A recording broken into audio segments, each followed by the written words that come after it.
Eric O'Keefe here for the Land Report. Today we're going to do a market report on Alabama, a state that I've been going to for decades, and I always enjoy going back and listening to the locals argue about the Iron Bowl, the Auburn-Alabama game. It is a surprisingly diverse state terrain-wise. You've got the coastal plains down there by Mobile. You've got farming country up through Montgomery and into the center portion of the state, the industrial portion of the state where Birmingham is centered. I just made my first trip up to the Huntsville area, and that was an eye-opener. I'm going to talk a little bit more about that. But first, I want to talk about land values in Alabama to begin with, because a report came out last year from Auburn University, about land values across the state. It's got some interesting figures. By the way, if you want to look at it more closely, go to landreport.com and download it. You can get it off our resources page. It's a 7-page PDF, and it's got a lot of facts and figures. But the ones that I found most interesting is that a typical Alabama farm could have been purchased for $200 per acre in 1970. In 2007, the average price of that farm acreage was $3,100 per acre.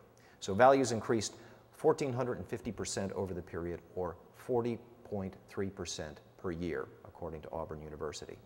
More recently, this same report indicates that the number has jumped substantially over the past few years. In 2005, it was up 30%. In 2006, 15%. In 2007, 13%.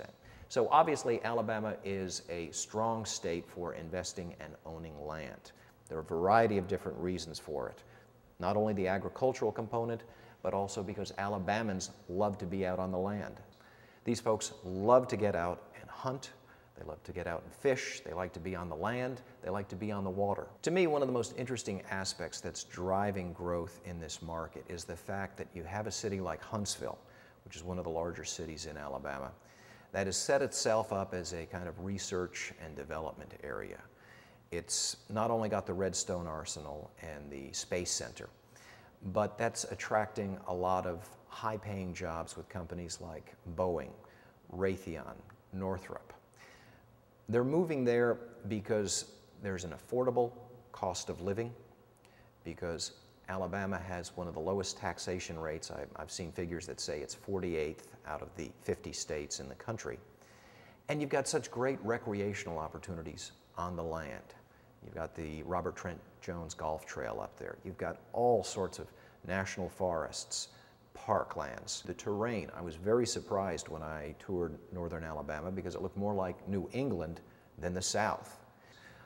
The waterways there are spectacular, and that's probably because of the Tennessee River.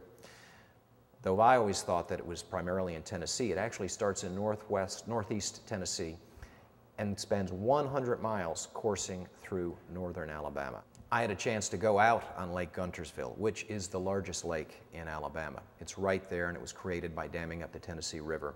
It is 69,000 surface acres, 75 miles long, and absolutely spectacular.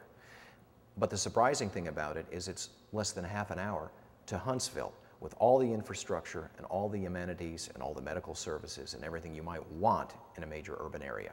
In closing, the factors that I saw on my most recent trip to Alabama are driving this market. It has a strong recreational component. It has a lot of people relocating to that market. And it has amazing natural resources, whether it be the land itself, whether it be golf trails, whether it be national parks. These are keeping land prices at historical highs and will continue to do so in the future. For the Land Report, I'm Eric O'Keefe. Remember, buy land, they're not making any more of it.